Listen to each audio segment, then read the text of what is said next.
Thank you very much, Rambones. Well, a lot of things.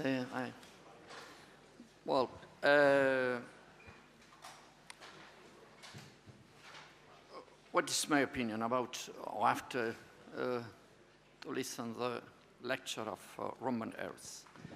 It's he related his experiences in UNESCO, Paris, and he speak about how cool to protect the architectural heritage with the different programs of modern heritage.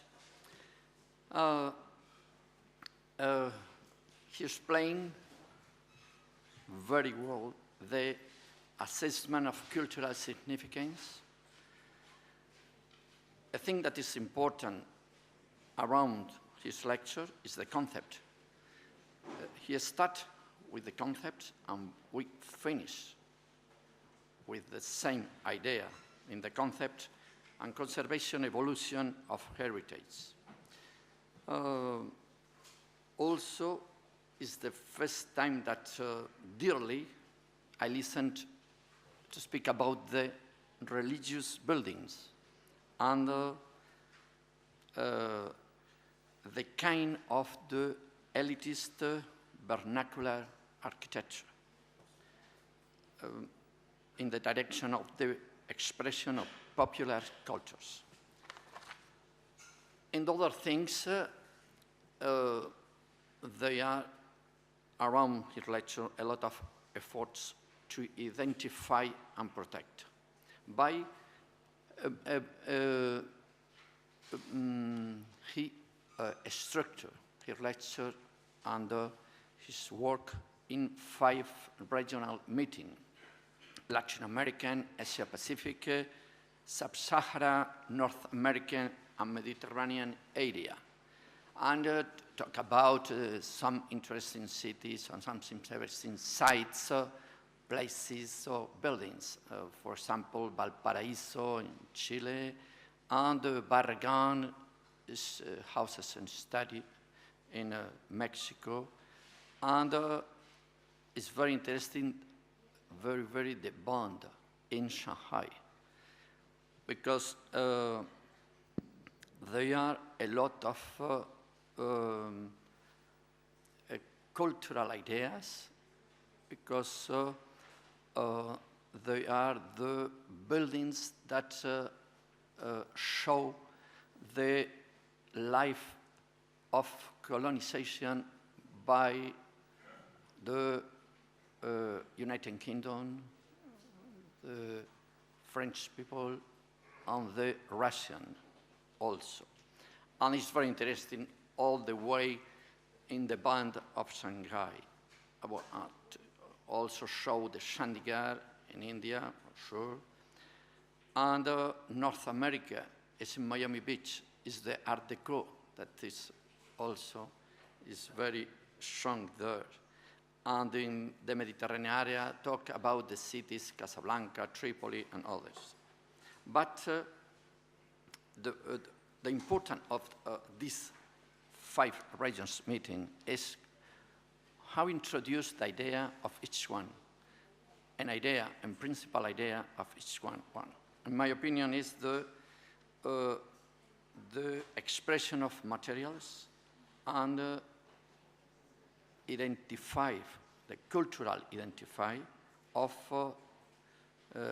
in different countries, the colonial modern heritage that you listened yesterday, other interventions around this same kind, and significant shared heritage, and in one case, the no legal protection. This is in the case, maybe, in some Mediterranean cities. The results is that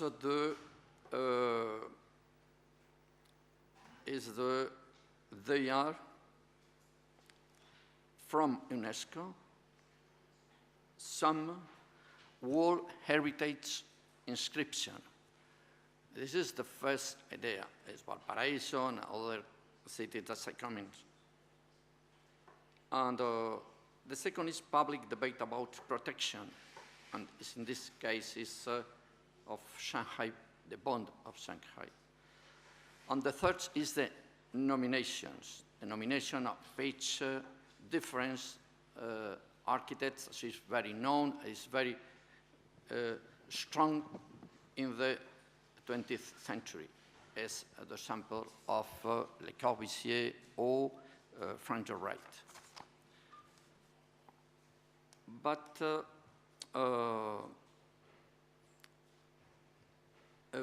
in other, his exposition introduced an idea that also I think that is the first time that coming in all these events, is around the harmonious adaptation. It's not bad. I think that we go this afternoon to follow in this direction and to coming with the other speakers. And show also 7 characteristics, but I think that, my opinion, there are 3 that is important. It's more important than all are important, but it's difficult to adapt the contemporary environmental. The second is standards and modern needs, and the third is economic. In all cases, the economic viability of repair or maintenance. And they finished the first time of his lecture with a concept. When I start this short commentary about the lecture of Robert Ayres, I comment that he began by the concept and he finished always by the same concept. And the concept is the values evolve over time. This is a good idea that maybe also this afternoon we could with him to follow in the discussion. And after show different meaning of the different places. Oradea, Brasilia, and for finish with the particular house of Frank Lloyd Wright in L.A., where show all the theory that speak before. And after, we could see literally in the different kind of pictures that it's possible, and the end, to translate the theory to the practice idea. And in this case of Frank Lloyd Wright house is very ready, that is the identification, authenticity, integrity, thematic study, and significance. Well, I think that I'm sure that I forgot a lot of things, that you finish with the assessment in this 20th century. And the first assessment is the conservation philosophy and methodology. Well, and you comment that is similar. This is the idea, that is similar to the other heritage properties. The second is living heritage. The third is cultural significance. The fourth is adaptation and change, and you talk about the framework in this case. The fifth is economic, the same economic viability, sustainability, and conservation. And the sixth, and the last is very important also, is the key of communication. It's very important because I think that lose all the architects usually. Well, this afternoon we're going to continue with the discuss, but I invite that can please from else because it's your lectures, and I think that there are a lot of people that would like to have some, to put some question and to listen to your answer. Yeah, for you.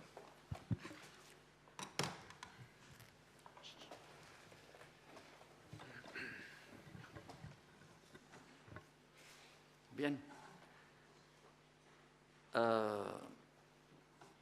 Esto es que hemos empezado las preguntas de todos ustedes. Si no, yo arranco con alguna, que probablemente será mucho mejor. Well, wrong. Excuse me. Yes, I know that we need to have some dirty push before that the people start. And I ask you if you are agree with these sentences that I write after your lecture.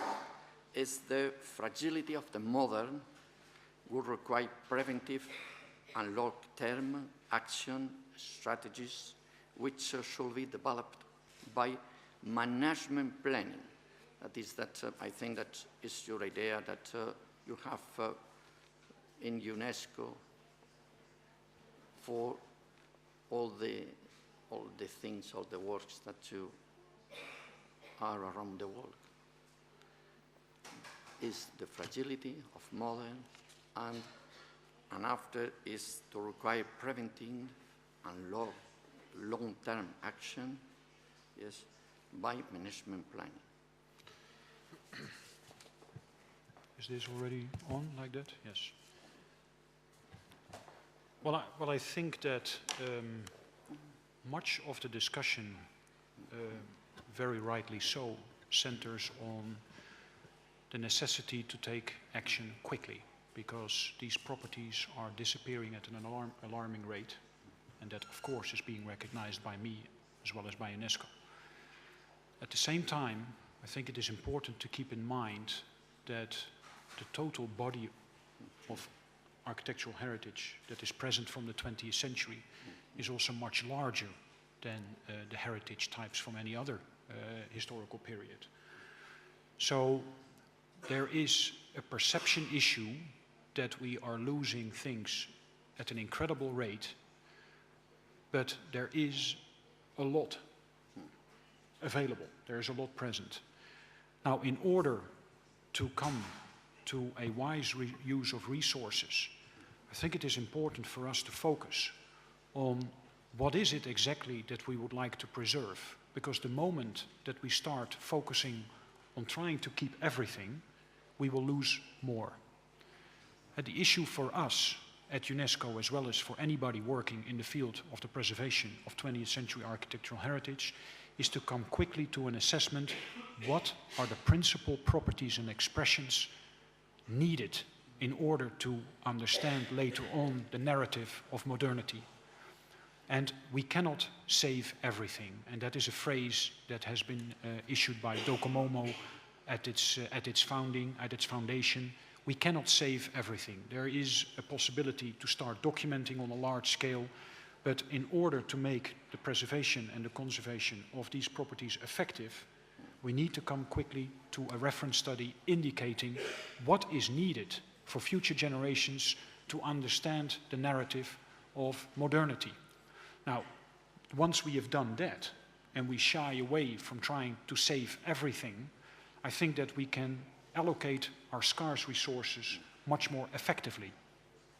Unfortunately, we will not be able to keep everything. It would be wonderful to keep everything. However, I would like to refer to the exhibition done by Rem Koolhaas, where actually the critique is that too much is being preserved nowadays. Many parts of society are feeling that preservation is taking over. I mean, Rem Koolhaas is, of course, a polemic guy. He's a visionary, and I think that he has, rightly so, stirred the debate in trying to get an answer, both from preservation community as well from society at large. What is it actually that we would like to preserve, and where are we going to stop? Now, in our view, and he has visited UNESCO several times in order to prepare for his exhibition in the Venice Biennale. He has visited UNESCO many times. And in our view, the fact that close to 12 or 13% of the Earth's surface is being protected one way or another is actually counter his argument that too much is being preserved, because that means that 87% of the Earth's surface is not protected, where architects like himself can do practically what they like. What we are trying to prevent is that those places that we have received international recognition that we would like to preserve, you know, those should be treated very carefully. Now, in order to increase that percentage, it is not going to work to simply start putting forward long washing lists, shopping lists of properties that we would like to preserve, because there is simply not enough support in society for that, and there's not enough money to do that. Now, in order to make the conservation process effective, we need to start up a very focused discussion. What is it that we would like to preserve? Now, the moment that we have identified that, then in my personal belief, and I hope I've demonstrated through my presentation, there is sufficient experience and tools available to start effective preservation for these properties, including the long-term management of it. I hope that this is an answer. Yes, I agree, but you think that in all cases, the local community ability to understand the fact that this heritage has its own cultural identity card? Well, I think that this heritage, because it's rather recent, has not had sufficient time to have the significance elaborated. I mean, for many other properties, from a longer time period, communities have grown accustomed to it. Many people have started the processes of elaborating, not only by experts, it is also by members of the community themselves that have started the elaboration of significance. But my plea is to start up this process now and to start to engage a broader section of society, because these meetings that we have here today are incredibly important for the conceptualization of the field and the cause that we are fighting for. But we will not be effective if we keep talking among ourselves. We are preaching among the converted. I mean, everybody in this room here loves, and is a labor of love, to preserve 20th century architectural heritage. What is important is to start up a dialogue with the developers, the entrepreneurs, youth, and to try to explain to them what it is that we are trying to do. Now, in order to do that effectively, I think we need to learn another language, because the language that we're using among ourselves is simply not coming across to the other sections of society. Now, during my dealings with the conservation of properties over the last 10, 11 years in UNESCO, several times I had the idea to stop working and to go back to school and to do an MBA, because I wanted to learn the language of the developers and of the entrepreneurs, to speak their language in order to make sure that what we are trying to do can be properly translated to them in order to get their support. Because my ultimate belief is that there are very few bad guys out there. There are bad guys out there, of course, but the majority are ignorant. And unless we start talking to them in their own language, we will always find ourselves boxed in not getting our message across, and ultimately these properties will be destroyed. Thank you.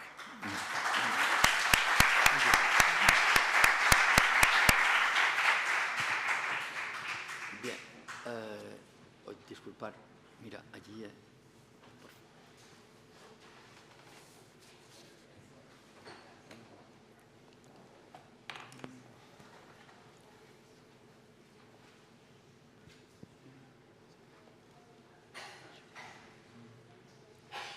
Sí. Ha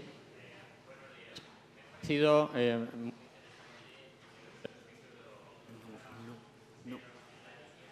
de provocar un cierto debate, como se ha referido.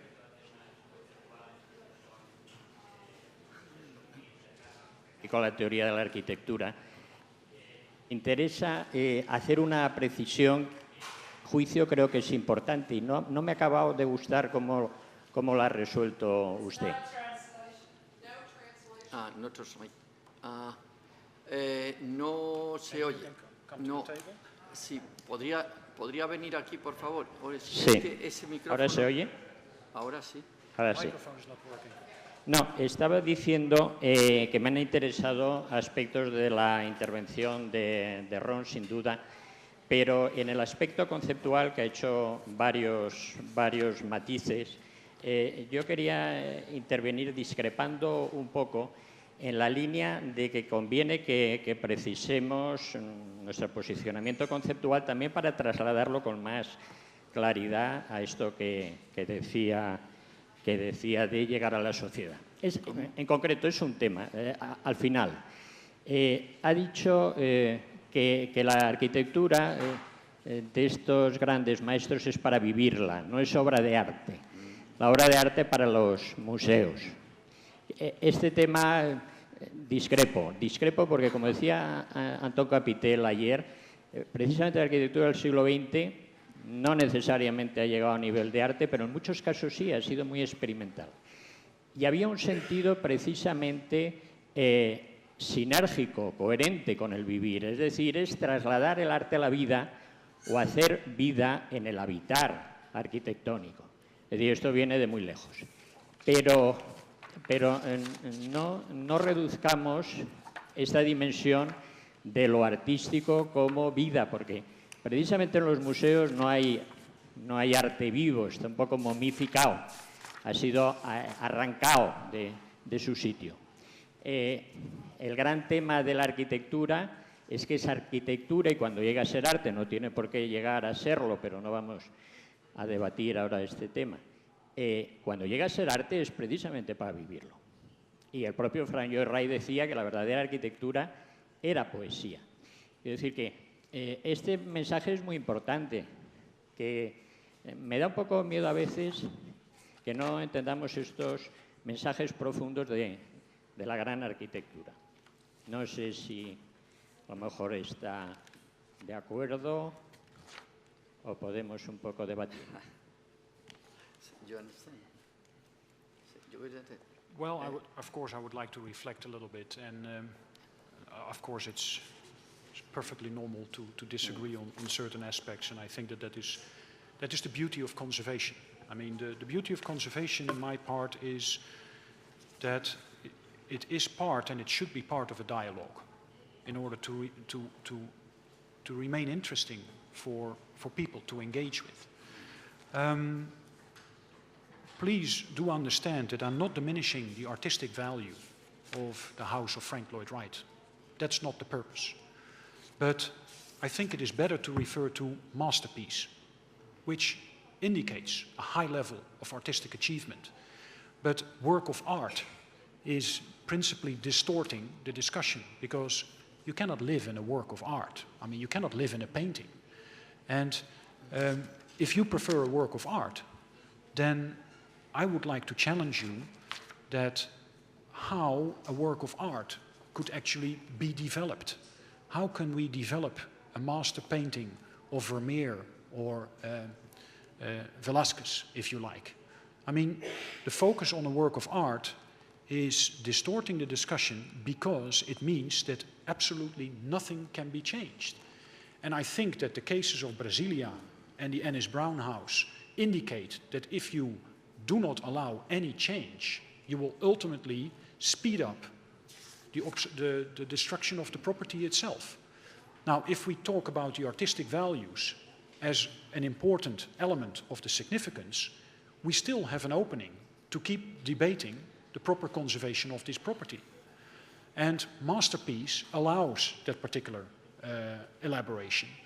So it is ultimately a question of words, but what I'm trying to arrive at is that too many of these properties are frozen in time, and I think that the destruction of many masterpieces of modern architecture in the area of Los Angeles are testimony to not being able to do something with the building if there's not a minimum adaptation possible in order for these properties to have a function in contemporary life. I mean, several of Frank Lloyd Wright's houses, Kaufman House, have been destroyed and have been destructed because there was no way of finding the money to maintain the property as it was. And I'm challenging the particular approach taken for the Ennis Brown House, because $13 million without having the possibility to live in the house like you would like. And of course we can discuss what is the limit of acceptable change, and that is what we should be discussing. But if we automatically start from the premise that this is a work of art and we should maintain it at the moment and practically like Frank Lloyd Wright envisioned it, we're already creating a dilemma for ourselves and for the proper conservation. So I'm not trying to diminish the artistic value. I think it is an important element in the discussion, but I would not focus everything on that particular aspect, because ultimately we will not be able to save the building.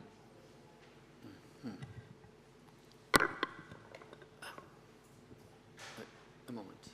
Yeah.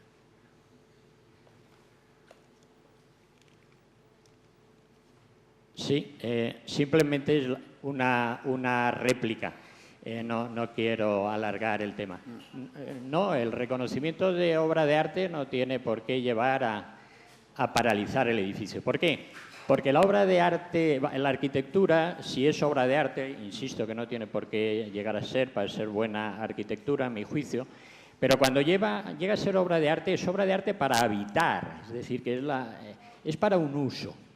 Entonces, siempre vamos a tener un tema muy interesante desde el punto de vista de la estética, de la recepción, que es que cada generación va a habitar de manera diferente esas obras de arte y va a recibir sinergias diferentes e interesantes. Entonces, claro, es que ese es el gran tema. Es una obra de arte que ha de proponerse a cada generación para su encuentro, pero claro que no manipule en exceso la esencia artística. Pero sí el tema del uso. A mí me parece, por ejemplo, muy interesante la reutilización, es decir, qué finalidad se da a ese uso para que tenga un interés hoy en día. O sea que no veo contradicción en absoluto, al contrario, es la gran riqueza. Ayer hablaba de Gadamer, como toda obra de arte es para siempre.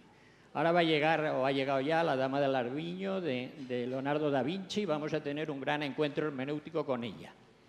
Es de hoy, es de hoy, nos sigue diciendo cosas.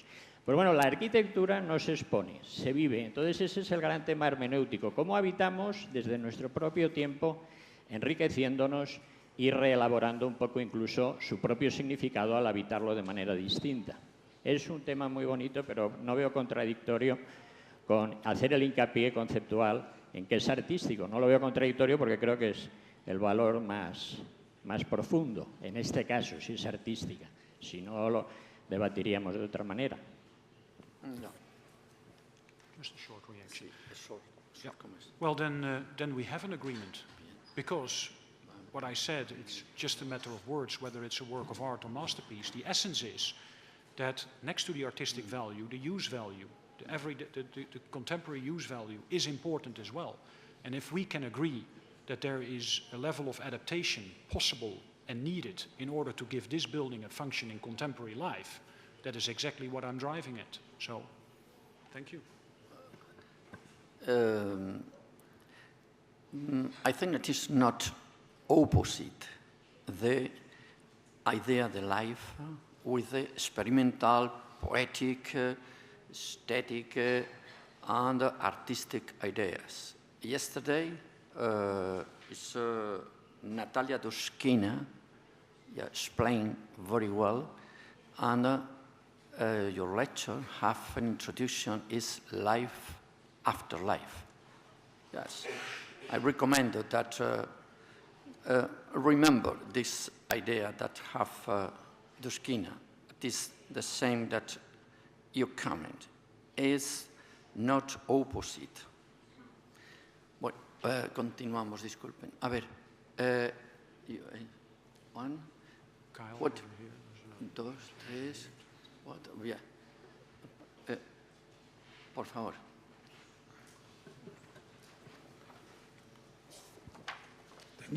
Thank you very much for this very good, interesting presentation. I have if you point on this spectacular clash between masterpiece and works of art, the tone is spectacular and provocative. I find it interesting in that respect.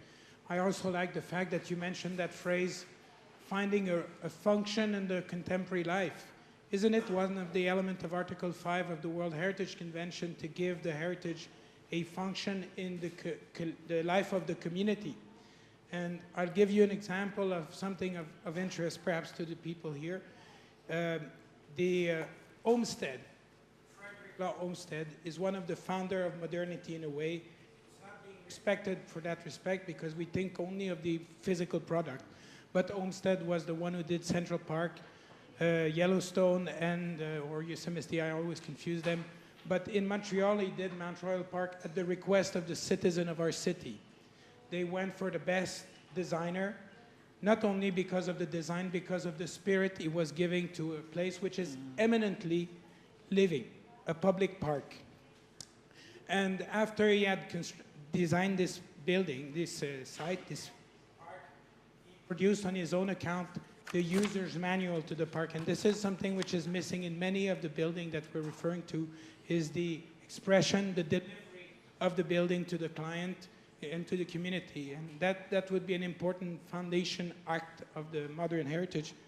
But in his publication, which he came and distributed to the people of Montreal, he addressed it to the owner of the mountain, the citizens, and he said, that park will only be an illusion unless you treat it under principle applicable to works of art. And in the printed version, it's very important because the word works of art are in capital letters. So it's really under stress the importance he was giving in that.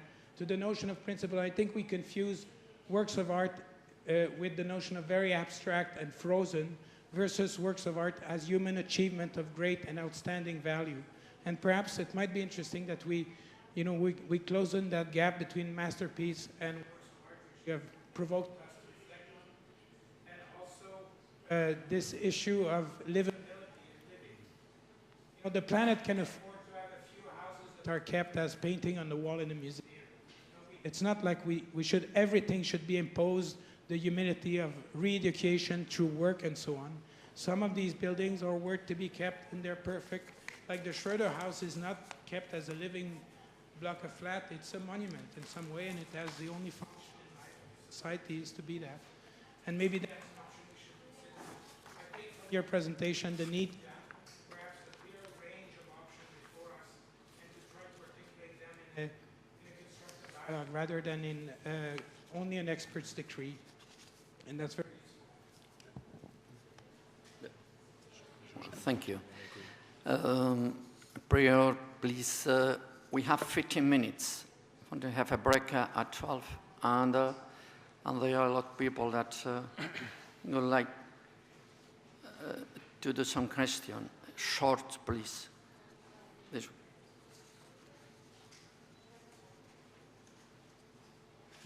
Good morning. Mine will be a very short comment.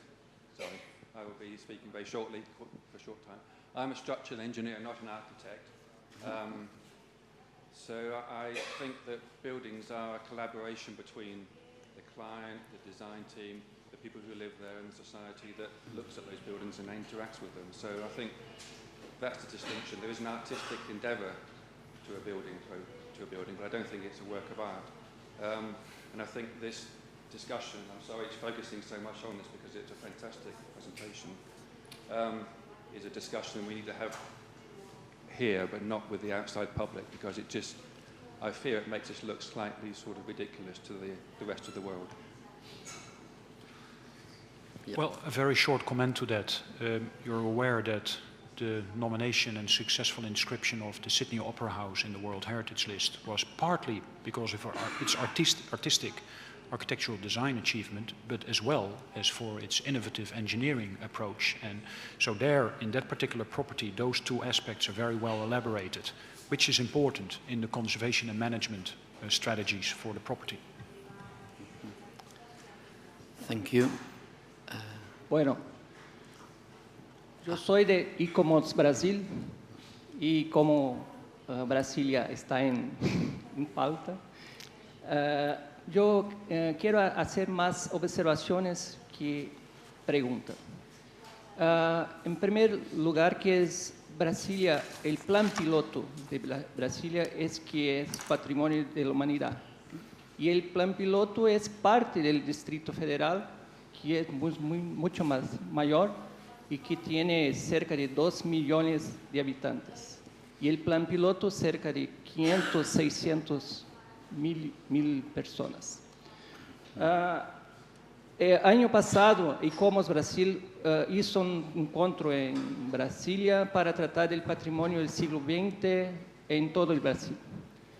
Y de este encuentro estuvieron presentes varias personas de organizaciones no gubernamentales que pidieron a ICOMOS que hiciese presión sobre las autoridades de Brasilia para que haga la regulamentación de uso del suelo del plan piloto, que hasta ahora no ha hecho, y que haga la reglamentación de las supercuadras, del uso de las supercuadras, porque las plantas bajas están siendo utilizadas, fechadas y utilizadas, cerradas y utilizadas, que no era esto que estaba previsto en el plano inicial. Bueno, creo que nosotros tenemos hoy un problema, ICOMOS Brasil tiene un problema, porque las presiones sociales sobre el plan piloto, que todos sabemos y fue mostrado aquí, son muy grandes. Y las autoridades de Brasilia no hacen nada. Y no sé si Brasilia continuará como patrimonio de la humanidad en términos como están colocadas las cosas hoy. Es esto. Well, no comment, I think. Sí, thank you. Yes, please.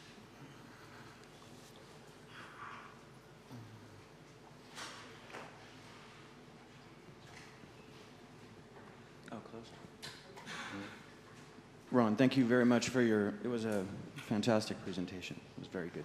I liked the way you broadened the definition of the conservation as a means in which to have a dialogue.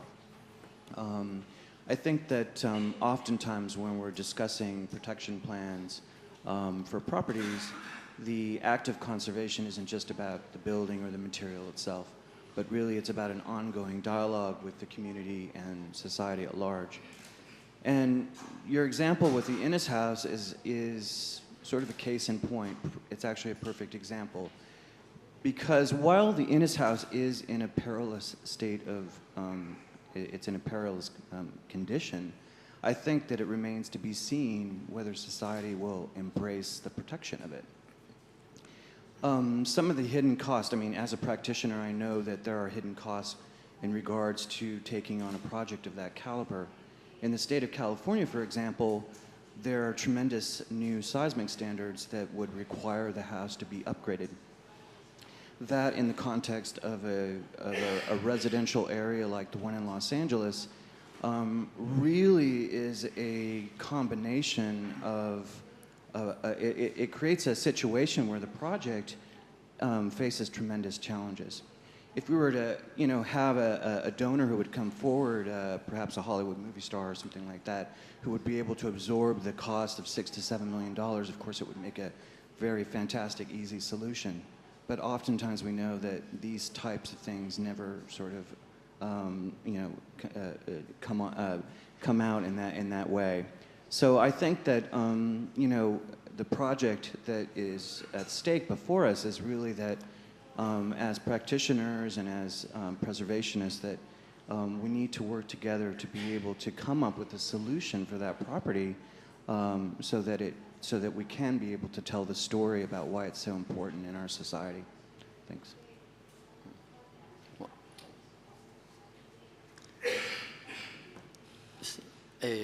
¿Alguien más, por favor? Ya, al final.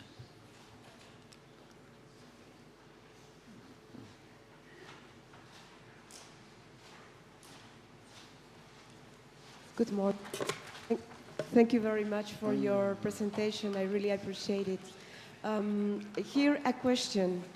So you said in some moment, and that is a really very big truth, that protecting, restoring, and conserving architectural heritage has become very expensive. So I was thinking about, for example, the ruins of Nazis in Cherbourg, where the ruins of the bunkers that are on the beach, isolated, and no one takes care of them anymore. Or, for example, the Berlin Wall, which is also a 20th century ruin, let's call it ruin, is like an archaeological site already. So is it possible, and here my question, is it possible for UNESCO, or maybe between the criteria of this forum, considering some kind of specific architectural heritage, a ruin, instead of conservating and fighting for conservation of it? Is it possible to consider a 20th century architectural heritage a ruin and just letting people visiting it because of what it represents? Thank you. I'm sorry, there was just one aspect that I couldn't properly hear. Is it possible for UNESCO to consider? Yeah. Is it possible for UNESCO to consider the 20th century architectural heritage, some kind of a specific architectural heritage, a ruin? So instead of I don't understand. A ruin, yes, like instead of fighting for a ruin. Ruin. Thank you. Sorry, okay, it's my sorry. English. Sorry. My hearing. Instead of fighting for conservation, which can become very expensive, maybe is it better to just let it become an archaeological site, accepting all its degradation? Thank you. Yeah, I understand. Well, I think that there is an example, a case in point with regard to the dome in Hiroshima. The dome in Hiroshima has been put on the World Heritage List, which is practically a ruin. And of course the authorities are consolidating the ruin in order to maintain at least that ruinous structure. But the values are almost purely symbolic. But it is important for human beings to have a location where meanings take root and where meanings are expressed. And in that sense, ruins are no exception, I think, as places of heritage. With regard whether or not UNESCO would accept that, UNESCO is pretty much sitting on the back seat. It is the member states, it is the states parties that propose these type of properties, and with the proposition comes a strategy for the conservation and the management and also the presentation of this particular heritage to the public at large. And if that is a sound strategy, then UNESCO 9 out of 10 times is following what the state party is proposing. We are not necessarily sitting in the driver's seat, although the program on modern heritage was specifically aimed to open the scope for states parties to consider other properties within the framework of protection and nomination. But I think that the dome in Hiroshima is a case in point. Yeah. Yeah, after you. Está. Is 1, 2, 3, 4, 5, 6. 6 row.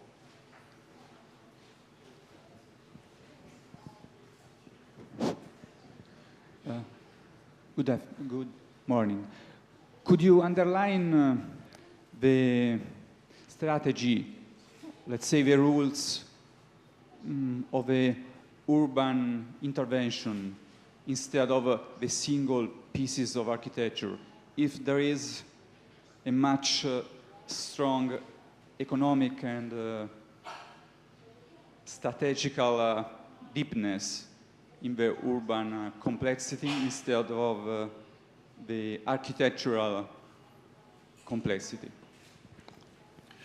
Yeah, thank you for your question. Actually, UNESCO, together with ICOMOS, has been engaged over the last 6 years to discussing particular strategies with regard to dynamic urban environments, where a multitude of stakeholders come together and where incredible pressures exist from various sides on various levels, and to see how a strategy could be devised that would reduce conflict and that would reduce confusion. And what we have come up with is an approach which is called the historic urban landscape approach. And it is proposing that several activities should be moved upstream. And what we mean by that is that much of the current practice of urban conservation in devising strategies is that the preservation community is engaging in the establishment of a conservation plan, and related to that conservation plan there is a management plan. But what we are proposing is that these conservation and management plans are discussed and devised with a much broader section of stakeholders, including the people that would like to develop the place. Because what we often see is that the conservation plan is perfect and sound, management plan fits perfectly the purposes for the management, for the conservation of the property, but at the same time, in another room, often not far away from where we are devising conservation and management plans, the city is devising broad-scale plans for development, sometimes infrastructure, sometimes housing, sometimes urban redevelopment, and these are not aligned. And later on, when, and these are ministries often having far more budget, far bigger budget, and the impacts of their activities are much broader and much heavier on the urban conservation of the property.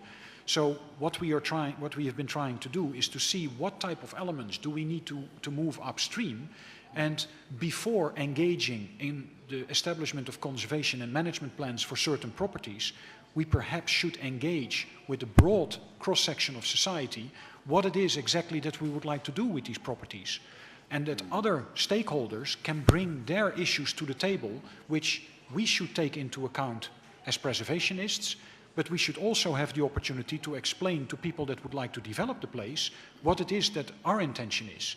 Now, if we are able to move that process upstream, we will have less problems and conflicts downstream once we are actually done with the conservation plan. So this is one element of the strategy.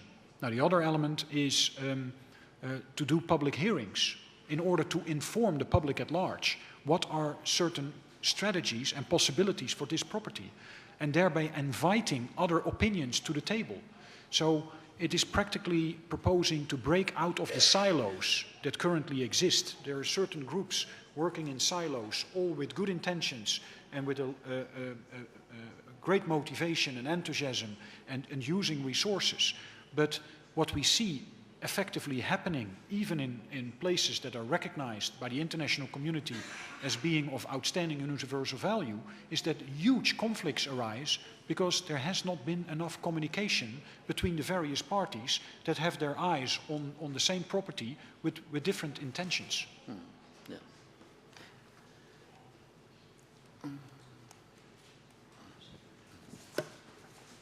Pamela Jerome from New York City. I want to go back to this idea that was brought up a minute ago about 20th century heritage as archaeology. And the case in point is Detroit. And Detroit is a city that has been continuously losing population since late 1950s. It went from 1 million people, now it's less than 500,000 people. Detroit is also the location of the third largest ensemble of between the two world wars, so we're talking little Art Deco and a little later, group of high-rise buildings, skyscrapers. So after New York and Chicago, Detroit is the third largest ensemble of Art Deco period skyscrapers in the world. And there was an incredible proposal, many of these buildings are abandoned, to create the archaeological park of the skyscraper. And this proposal, of course, was viewed with great trepidation by the city government, who saw the abandoned buildings as blight.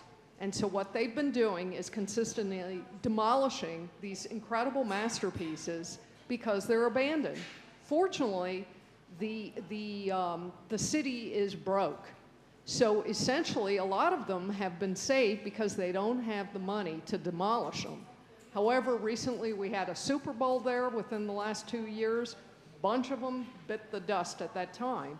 And it's an interesting problem because they're also taking a look, since the last census occurred last year, and they realize they're still losing population, about how to shrink their city, because they have whole areas and neighborhoods where the population is so non-dense that the services to get out there, they're trying to convince people to move closer into the city so that they don't have to provide services to all these areas, and they're simply going to abandon huge sections of Detroit as a result to public services.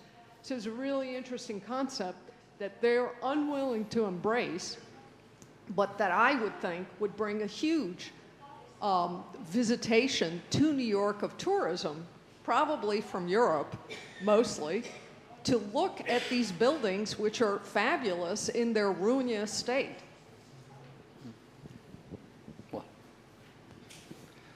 Well, just a very short reaction is that despite 10 years of discussion to use urban heritage in strategies of urban redevelopment, and unfortunately many cities are not actively working on this, and urban heritage is not fully seen as a socio-economic resource, an asset to the cities, unfortunately.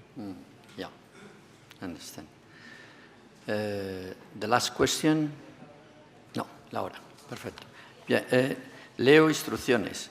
Bien, hacemos un receso de 30 minutos en el que se va a servir café en el vestíbulo y se reanudará la sesión en media hora.